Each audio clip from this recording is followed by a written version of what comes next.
Why young businesses? Why those early stage S when you think about SMEs, so the small businesses?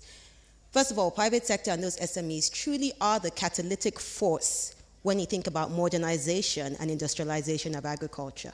They provide that linkage that is required when you think about the smallholder farmer and you think about inclusive growth. So that's why we focus in that area. And I'll give an example.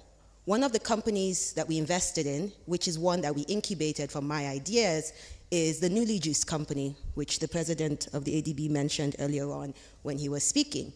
Newly Juice buys fresh produce from smallholder farmers. We buy their pineapples, their carrots, their lettuce. We take this, we make it into a nice looking juice product. We also take it and put it across the 4 different stores we have today, fast casual, fresh restaurants, so that we are creating a market for these farmers. We're a small business today. We're 2 years old, we're still classified as small with 16 staff members. Why is it important for inclusive growth? It really matters to us that that smallholder farmer is able to give us the lettuce when we need it, the carrots when we need it. If it was a big company, they have choices. They, if the smallholder is not giving them the price they want, they could walk away, they could buy their own farm, they could do whatever. But for us, it's a win-win situation when we think about smallholder farmers. So it's inclusive. Another company we invested in, Real Fruits, a young female entrepreneur that buys fruits, mangoes, pineapples from farmers, and she makes it into a dried fruit snack. Today, she's now helping to, for the farmers in Kaduna to start grafting their mangoes and starting to farm properly and do it to that extent. Then again, that's inclusive growth when you think about these small businesses that are supporting the processing so that they're now buying locally. Secondly, why do we focus on the aspect of processing? Many people have talked about it today. The Vice President spoke about it. Everybody's talked about the need for processing across the value chain. You think about countries like Rwanda and think of their tea sector. 75% of the smallholder farmers in Rwanda's tea sector, of the people who focus in the tea sector are smallholder farmers, yet they capture only 25% of the economic value. You compare that to farmers in the tea sector in Kenya that are organized. These farmers capture 75% of the value of the final tea that is exported. And what's the difference? The difference is that the farmers in Kenya own their own processing, look for the efficiencies at the farm and pull things up as well. Same thing with cassava. 50% of the value capture is at the processing level. Rice, the same thing. Over 50% of the value capture is at processing level. We did all these studies when I was here with the minister in Nigeria working to attract private sector investors. Things like rice. We're spending, as at Africa, spending $3.5 billion annually importing rice. And this is rice that we can actually produce locally. It's the paddy. But when they ask those who are buying the rice, you and I, why don't you buy local? It's because you say, oh, it doesn't look right, it looks dirty, it's not packaged properly. And that brings me to my final point and what Agro-Lay as private sector looks at when we think about investing in agribusinesses and what needs to be done. And that final point is around the area of packaging. It's about moving beyond what you all say value addition, and it's moving to what I see as value growth. Because it's not just about putting tomato paste into, making tomatoes into tomato paste. It's about putting it properly in the right packaging, branding properly, and selling it, both domestically and globally. The packaged food industry globally is a $2.4 trillion industry. If Africa was to capture just even 1% of that, that's $24 billion. The ADB estimates that $21 to $30 billion is the financing gap for agriculture on a yearly basis.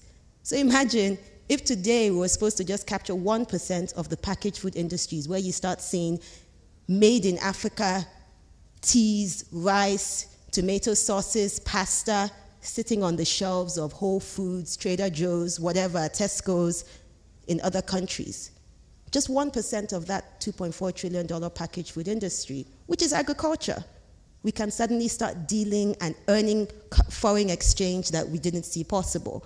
So that's what I believe we bring to the table when you think about, and I believe that folks sitting here should be thinking about. Let's not lose sight of the small businesses, the SMEs, as processors. Don't only focus on the big guys or the very small guys. Focus on that missing middle, the SMEs as agro-processors who are playing a role. And secondly, focus on the early stage investing in young enterprises, all the way across the value chain up to the processing and packaging level. Thank you. Thank you very much, Ada. Permit me to stress a particular phrase that a comprehensive transformation of the African agriculture sector towards agro-allied industrialization in Africa needs to be conducted in an inclusive way. And I like the fact that we're not going to evict small farmers, smallholder farmers in the process.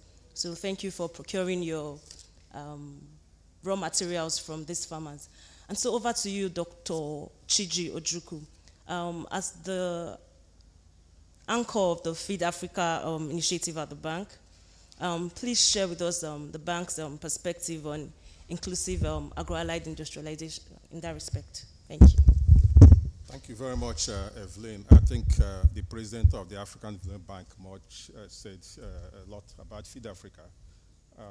The fact that 30% or 33% of Africans live beyond poverty line of $1.25 a day, or 420 million people in Africa. And as our studies shows, if you don't do anything about it, in the next 10 years, this number will become 550 million Africans living beyond poverty line. And the fact that over 30% of African children are living in chronic hunger, and 58 million of them are stunted. And you know the cost of stunting to both the state and the families. And the fact, which he mentioned today, that we import Africa generally $35.4 billion of food, commodities that we should be producing. And I'm told Nigeria alone is importing 5 billion of this 35 billion. And DRC Congo is importing 1 billion, which is a lot. This is a concern. And the fact that we have little value addition. Take cocoa, for example. We are only our processing capacity is about 16% of cocoa, and most of it is exported as cocoa beans, which the president referred to. This is what has given us the concern. This is what led to the Feed Africa, where we say, no, we cannot do this. We cannot continue this way. Our people cannot continue to suffer in poverty and chronic hunger, and we keep importing food. So we decided that we need to focus on commodity value chain approach. We need to target those 18 commodities where we are spending these huge sums of money to import, and see that we reach self-sufficiency and even export in most of these commodities. So what we have done is to focus on what we call enablers, and there are about 7 of them. I'll quickly run through them. One, productivity is an issue. Today, Africa is about 10% of its best practice. That is, whatever commodity you will take, we are about 10% of what we should be producing. So I think the president mentioned it. We have set up a program we call Technologies for African Agricultural Transformation, TAT, whereby we are bringing CGI centers, working with other agencies in Africa to make sure that we take technologies that exist to the farmers. And then to look at the issues of inputs. The president mentioned what they've done in Nigeria through the growth enhancement program, whereby input is made more efficient and distributed on time through some level of subsidies. So we want to expand this to other countries. And then the second point is the issue of value addition. Today, 75% of our agriculture is on-farm. In advanced countries, only about 25% is on-farm. 75% should be off-farm, because we are not adding value. Most of us concentrate our agriculture on the on-farm, just production. And even at that production, our productivity is very low. That's why we're shifting, making sure that processing and value addition, takes a greater part of our investment, so that we can also gain most of the values that we lose as a result of shipping unprocessed commodities. Thirdly, the issue of infrastructure, both hard and soft infrastructure. We have serious infrastructure deficit, so we want to invest in public goods through government and of course, soft infrastructure like ICT and all that through the private sector. And then the issue of financing, okay? We've heard about investment in agriculture. Today, only about 7 billion is invested annually in agriculture, whereas we need about 30 billion, creating a lot of gap. The president has already mentioned that African Development Bank will be investing 2.4 billion annually, or about 24 billion in the next 10 years. But that still leaves a gap. So we are setting up innovative financing mechanisms to bring in additional finance from the private sector, especially from commercial banks. Today, commercial banks are only investing 5% of their portfolio in agriculture, despite agriculture occupying 24% of the, providing 24% of the GDP. So we're going to look at all those and then make government invest more. We're told that Nigeria's, the minister is not here, but we're told that the government is investing less than 1% in agriculture through the budget, whereas the Maputo Declaration says 10%. Our assessment shows that we are average of 3%. This is very low. And then we have to look at policy. I think the issue of policy was discussed today. Without leadership, without policy enabling in land, in pricing, in subsidies, and things like that, then the issue of inclusivity will not be achieved. Young people will not come into agriculture. Women will not come into agriculture. They will not have land to do so. So policy issues are also key to us. And then the question of inclusivity, looking at young people, looking at women, how do we bring everybody? The issue of climate change are key to us. So we are doing programs and to support. We have a program for the youth we call Enable Youth, whereby we empower young people through finance and trade and incubation so that they can also be involved in agriculture. I think the president already mentioned what we are doing for women, trying to set up a fund that will catalyze investment specifically for women, including in agriculture. And finally, the issue of partnership. This Feed Africa is not about the African Development Bank alone. It's about all our partners coming together to see that everybody makes a contribution so that we can raise the necessary resources and we can bring in the type of inputs and knowledge and technology that exists everywhere, but it's not well captured. So this is the essence, and I believe in the next 10 years, Africa should be able to feed itself. Thank you. Thank you, Dr. Chiji, for shedding more light on the bank's approach in addressing inclusivity in agribusiness. Yes, so I would like to ask Dr. Dore, speaking about underinvestments in the agricultural sector and the share of public expenditure declining since 2008 across the continent, and so far, only 12 African countries have actually reached or surpassed the 10% allocation target set in the June 2014 Malabo Declaration. And so what recommendation would you put on the table to promote responsible public investment in agriculture? And how can governments contribute to rising agricultural productivity in an inclusive way on the continent? Thank you. Thank you for the question. I first would like to put in the proper context this target set at the African level, first the Maputo, then the Malabo Declaration.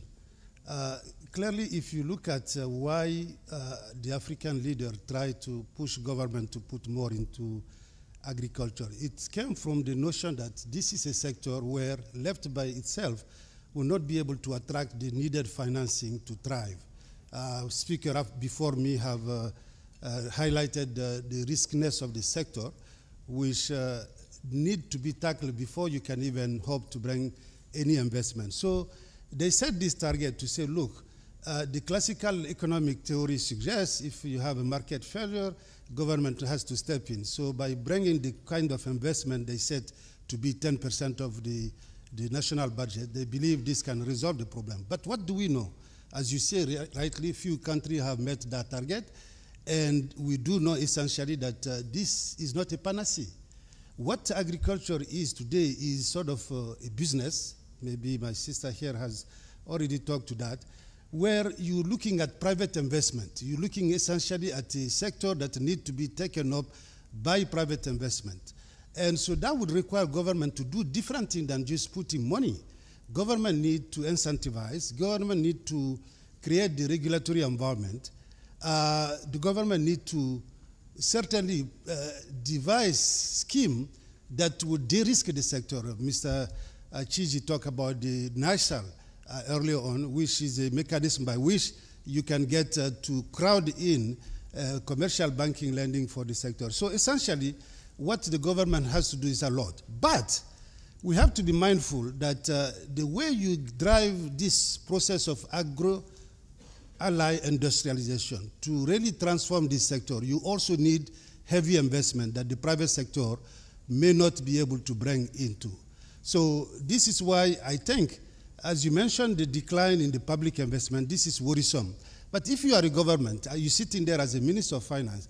I was here at this same room in 2013 when the Nigerian Economic Society Group, they held a conference here. They brought the African Development Bank and Minister of Agriculture and Finance. So the idea was, because you have agric as a key sector that can contribute to macroeconomic stabilization, finance minister need to be having some sort of partnership with the Ministry of Agriculture. So what's happened in that conference, essentially, it just so happened, is that Minister of Finance were arguing that the number that people were providing to say, well, Nigeria has only 2% of its budget that go to agriculture, that number is not reflective of the whole scale of investment. You build a road in Cross River, which we call ADB funded it in partnership with the state of Cross River. That road was certainly meant to really connect various markets. You can build that as an investment for agriculture. It can be also in the budget slated as a road construction, maybe under the Ministry of Public Works. So there is a whole sort of classification issue as to what is the investment that can be, sort of attributed to pushing agriculture. So the upshot of my talk is to say that the talk is not about having agriculture for production and so on. It's agriculture so that you move along the value chain, processing, industrialization, and all that. That requires the type of investment that is expected of a responsible state. We do know, for instance, as the President was indicating this morning, that unless you fix the issue of power, how could you succeed in having these agro-ally firms? And you also need what we believe today should be a cluster approach that Nigeria has been moving toward, where you set up this special economic zone. The government would bring water, could bring energy, could support development of ICT, and you could then succeed in bringing those off-takers to settle in those zones. And those zones should be linked to those what we call a staple crop processing zone that ADB and the Ministry of Agriculture are already pushing. So really you have the scheme that should be there, but who to provide it is the government. Silicon Valley story and all those industrialized issues today had to involve some kind of government intervention. We are saying this make a case for it, but we shouldn't be driven by that normative 10% of budget to be, if you are a country, you have 10% of your budget into agriculture, it means that you are a successful country in promoting transformation. The answer is no. There's much more needed in the sector for the government to do so that agriculture can truly become a real business sector. Thank you. Thank you very much, Dr. Dewey, for those insights. And so I would like to ask Professor Barrett as a follow-up. So what budgetary policy, institutional reforms should be created to improve the farmers' access to inputs, price information, and credit? And then if you have some best examples of best practices that you've come across, you should let us know. Thank you. Absolutely. No, it's a pleasure to be here, so thank you, and a pleasure to be sitting with such distinguished panelists. Agriculture is Africa's future. It's its past, but it's also its future. Half of the world's uncultivated arable land is in sub-Saharan Africa, and with the world's population and income growing and urbanizing, The demand for food is going to increase between 70 and 100% over the next 30 years. We're going to have to bring more land into cultivation in the world, and Africa is going to be the primary location where that expansion will occur. So how do we execute that, and what do governments and multilateral agencies, including the African Development Bank, do? What experience do we have? Well, first, we know that the rate of return on investment, if you will, in agricultural R&D is, depending upon how you like to estimate it, somewhere between 30 and 50% a year. I wish I could get that on my pension investments. I'd retire tomorrow if I'd been able to achieve that kind of rate of return. Why is the rate of return on agricultural R&D so high? Simply put, we underinvest. African governments have been improving their investments, but they still fall short of where they need to be. And moreover, intellectual property regimes have made it difficult for the private sector to invest as much in adaptive research. So the government's role is really to fund basic research, the basics of developing drought-tolerant varieties of staple crops for Africa, help with resistance to particular animal diseases. But the private sector plays an incredibly important role in tailoring those products to very specific agroecological niches. And Africa has a great heterogeneity of agroecological landscapes, and therefore massive role for the private sector in that adaptive research. So the second big area where there are significant returns is in human capital. So we know that the returns to human capital are very high, that in Africa we've seen rapid positive expansion in primary education, less so in secondary education, and still less in tertiary. And there's a huge youth bulge that's coming through.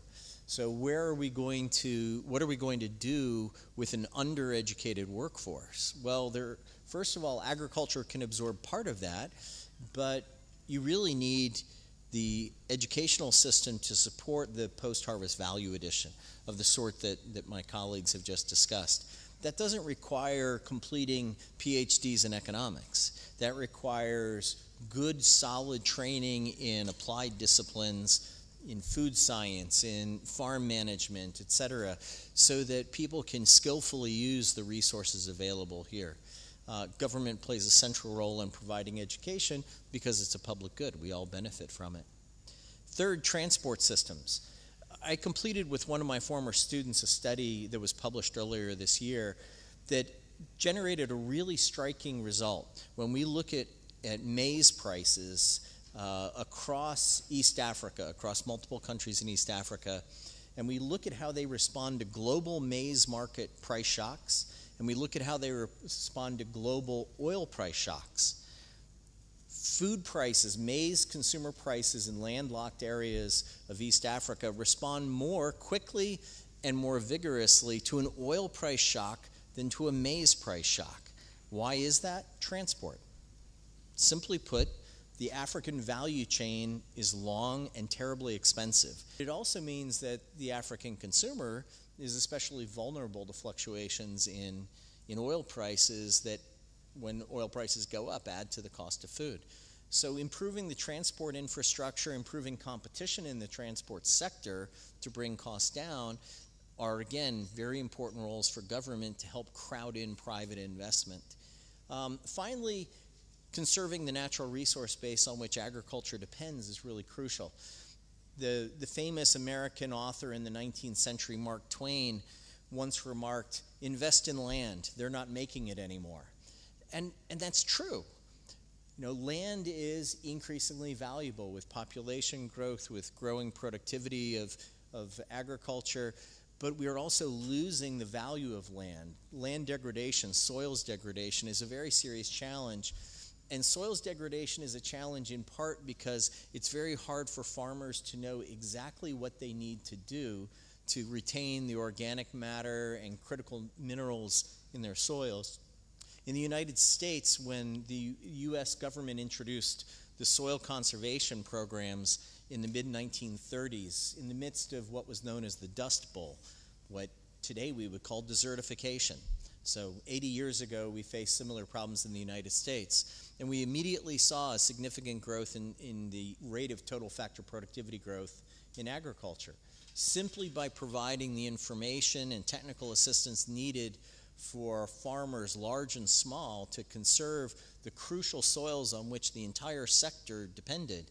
And by sector, I don't mean just primary production. Post-harvest depends on it too, because as we make primary agricultural production more productive, then you get lower cost inputs into the processing sector, and you enable them to develop a wider variety of healthy and profitable products. So government and policy play a really crucial role in several different aspects of helping agro-allied industrialization and in helping to reduce poverty and stimulate inclusive growth. It's a terrific agenda. There's a big role for the bank and for governments.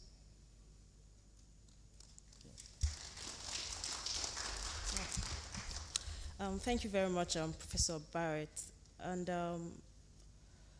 about now, I will reserve the other questions because I am sure we've spent about 30 minutes already, and the audience have some burning comments and questions, but we have to keep it really simple so that we can give the panelists time to react to those questions, and also for us to actually recap the proceedings of this panel.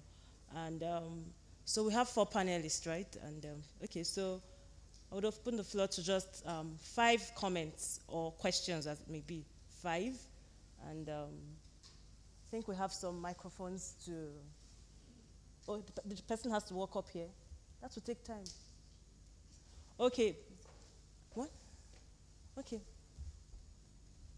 Yes, so please let me see your hands if you have a question or comments for the panel.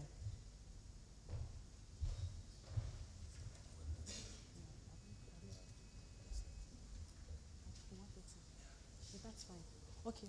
Yeah, 1, 2. You need to walk up to the stage or the platform. You could address it to any of the panelists or just ask and then we would assign. Thank you very much. All right. So my question is for Ada Osakwe. What's your name? My name is Lingamba. I am from the AFDB. So as a young entrepreneur, what was the most challenging issue you had to face for setting up your business? And what are also right now your most challenging issues for yourself, your business, and for also the people you're helping and you're funding? Thank you. Thank you, Linda.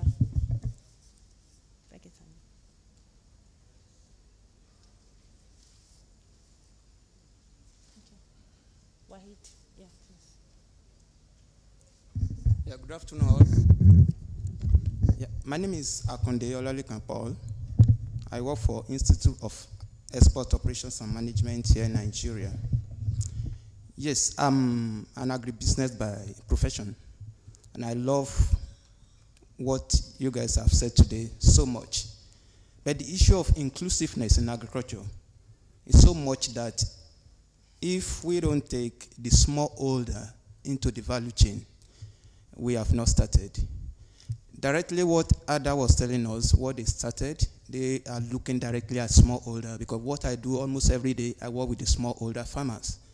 Now, smallholder, especially in Nigeria, they constitute about almost 60 to 70% of the agriculturists in Nigeria.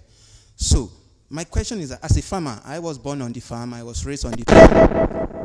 A farmer is very happy after you produce your product and somebody take it off from you. You don't have much to do. You think of going back to farm, plan for next year. So what are we doing from the multilateral institution, AFDB, government? What do they do to help, rather, to reach this smallholder more? Because most of them live in the rural community. You've talked about the infrastructure deficit, road network. I remember as a young boy growing up in the village, sometimes we grow tomato, a basket of tomato will be there after 3 days, it's gone. The person that was supposed to come and pick it up from us has no vehicle to move to our village. He cannot reach us. So what are we doing about that? That's my first question. Secondly, is value addition.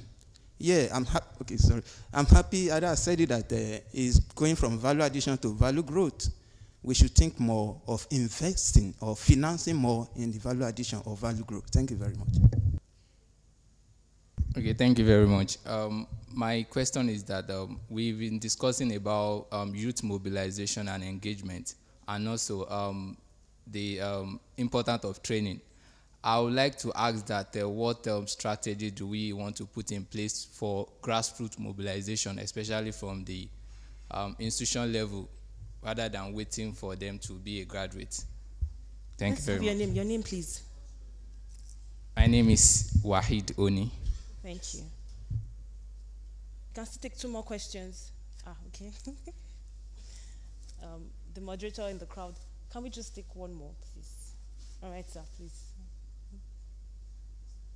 All right. Shouldn't come out on time. The final question, please. We need to. Good afternoon, all. Good afternoon. I'm Air Vice Marshal. I used to fly aeroplanes for the Nigerian Air Force for 35 and a half years. Now I'm teaching young people in the university and also chairman of Agripreneur Club Nigeria. Most importantly, to my brother, Mr. Chidi Ojukwu. For too long, our people have farmed with hoes. What have we done, especially with agricultural mechanization? All the universities of agriculture, agro-engineering, especially the one in Ilorin, Nigeria. What have we done to improve the efficiency of that hoe that my mother or my father or my uncle used in farming? Of course, we must improve on that efficiency. The second question. I have had the privilege to travel to 35 state capitals in Nigeria by land and by air. And I know the agricultural productivity of this country. When you wing from Abuja through Makurdi, Boko, Vandekea to Ogoja Obudu, then you cross over to Bansara, Itigidi, and heading to Calabar, you see waste. The president talked about post-harvest losses. What have we done? Everybody is talking about tomato puree, tomato puree. What does it take us? Just to get a can, wash the tomatoes, put them in a can. Virtually every housewife here has a blender. We don't need to make it into a puree before it becomes profitable to us. And if you live in Kaduna, where I served for 25 years, Kaduna and Kano, from this December, tomato will be so cheap up to February next year that we take it for peanuts. But come back July, you can't find tomato. What are you people doing to ensure that there's a stable price of that commodity? Thank you. When we produce it. Thank you very much. The final question, please. We have to round off in 10 minutes, please, or 5 minutes. My name is Christina Uday, and I'm the founder of a literacy nonprofit called Reading Hamlets. And my question is for you, Ada Osakwe. One of the things we do is that we have self-esteem programs for girls, and some of them actually talk about having a farm. So my question to you is, what advice would you give a young girl who is aspiring to set up something like Nolly Juice? Thank you. Okay. Thank you very much, everyone. And Ada, you seem to have most of the questions, so if you could address them very quickly. Thank you, and thank you to everyone who asked those very pertinent questions. The first one from the young lady in front about the 2, basic problems and challenges I face. I typically don't like harping on challenges because I think we know what the overall operating environment can be like for anyone starting off a business. It is tough. Infrastructure is not there and all. But I think, as I think about the types of businesses I've been in when it comes to agriculture and dealing with fresh produce, a big part is to do with standards and having that cold chain someone mentioned earlier on. If you don't have the storage and, cold trucks to transport our vegetables to get to become a fresh produce, it just doesn't make sense. I thought of all sorts of things, of investing in machinery that will extend the shelf life of my product, but I was like, even if I extend the shelf life, what then happens to the fact that if there's no light one day, those vegetables just go? And it's not just about me controlling my electricity. If I give it to a supermarket, if something happens to their generator, it goes, and that's your investment gone in the blink of an eye. We just opened a new store 2 days ago, and that's exactly what happened to some of our things. They didn't have light overnight, and something happened to their generator, and over 100,000 naira worth of hard-earned money that could go to paying staff salaries went. You know, I was in tears, but it's just like you hold back. These are things that are real serious challenges on the ground. A second big thing is the issue of, you know, accepting mediocrity when it comes to our food products in Nigeria. Why? Why do we travel and see nice-looking packaged tomatoes or canned tomatoes or ketchup or sugar or whatever, nicely branded, but when it comes to ours, it's a funny packet, you can't read the label, nothing, and no one is thinking about that or pushing the envelope when it comes to that. So it's not enough to say, let's help our smallholder farmers, the women in Niger State, to start doing shea butter. I've seen shea butter products abroad that look amazing, but when I see the one in Niger State, the same, you know, bowl, but just because of the way they put the packaging, nobody wants to buy it. So I think that aspect of not accepting mediocrity when it comes to our food and agricultural products is a big challenge, and it goes across the board. Finally, to my last huge challenge, as we think about food and developing this agribusiness thing, we have to think about all the other ancillary industries that come with it. I know how difficult it is for us to source our PET bottles because there's no manufacturer, only one in Lagos. We've just launched a ready-to-eat stew product. So it's stew in a jar, ready to eat, to deal with the rising urbanization convenience factor. So you scoop it out, put it on your rice, and you have your father's stew ready to go. But those jars, I'm bringing it in from Ghana. Even Ghana is bringing it from China because there's a moribund asset right now of a glass manufacturing facility that was never done. So how do you support a growing agriculture, agribusiness, food sector if you're not supporting all the things that go with it? So I think we really, truly need to take a step back over and above infrastructure and all. It's all the other industries that tend to drive that. So I think really, I don't want to take too much time out quickly. And then for women, I can have that offline conversation just in the interest of time. Thank you. Thank you very much, Ada. Dr. Ojukwu, you might want to respond to the question on mechanization that was posed to you. Thank you very much. First, there was a question about smallholders. Okay, my president likens agriculture to a town. When you go to a town, you see huge buildings, you see medium buildings, you see small buildings, small houses, but they're all together in a town. So in agriculture, we have smallholders, we have medium level holders, and so we are looking at all of them. That's what we call inclusivity. So we're not going to say we're going to focus just on smallholders, we're just going to focus on medium holders, or we want to focus on all of them. So how are we going to do that? Today, the president talked about the agropoles, or agro-processing zones. They call them different names in various countries. So what we want to do is we take some commodities where we have the potential to grow those commodities. Goods must be put by the government. And then we bring the private sector, the off-takers, these big farmers that you talk about, to bring their factories and industries within the zones where these small holders are doing their business. So all together, like a city. So it's an integrated approach that we want to follow. We call it agropoles. And a number of countries have approached us to support them, including Nigeria, where we're supporting the staple crop processing zone. In DRC, where we're supporting the Bukango-Lonzo Agro-Industrial Park. In Ethiopia, we're also supporting, trying to help them with the Agro-Industrial Park. In Cote d'Ivoire, the agropoles and many of them. So this is the approach we want to follow in order to tackle this idea of post-harvest losses, inadequate infrastructure, and low productivity as a result of inadequate technology, all in one comprehensive program or flagship we call Agropole. And then, sir, about the issue of the hoe, I think we want to get out from the hoe. That's why we're supporting mechanization. We know that not many farmers can afford tractors or harvesters. So we're supporting equipment hiring services, whereby some of the private people can set up, we support them with the financing, can set up the equipment hiring services, and farmers can go to them, pay for the services, and they will supply them.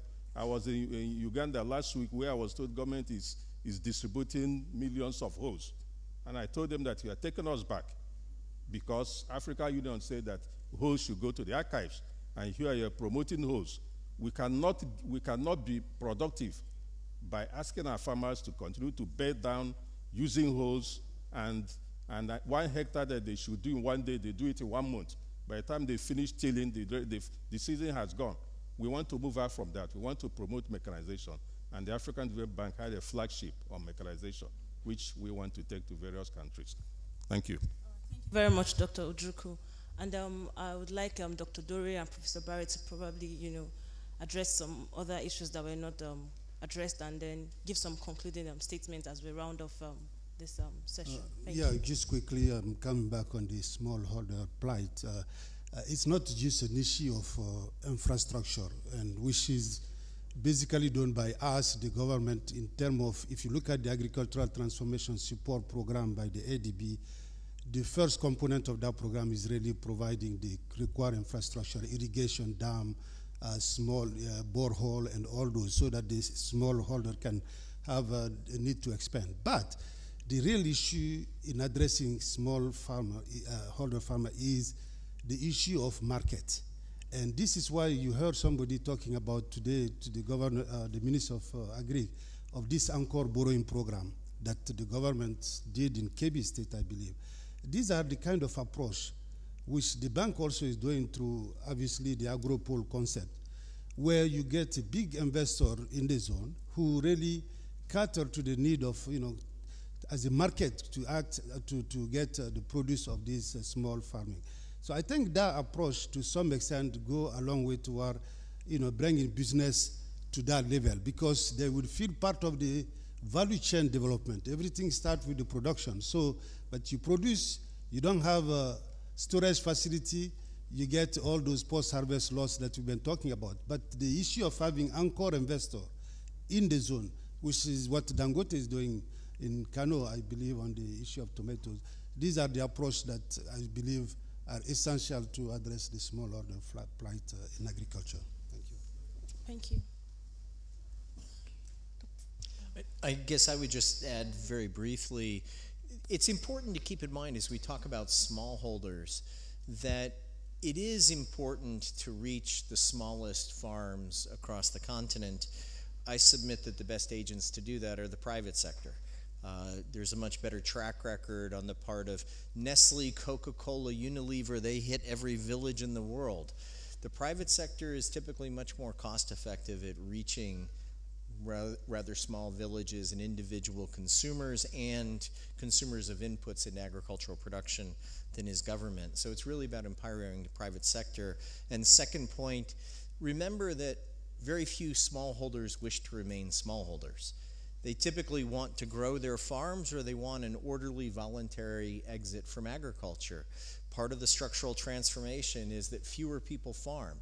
The sector consolidates as people move into higher value addition post-harvest and manufacturing and services sectors.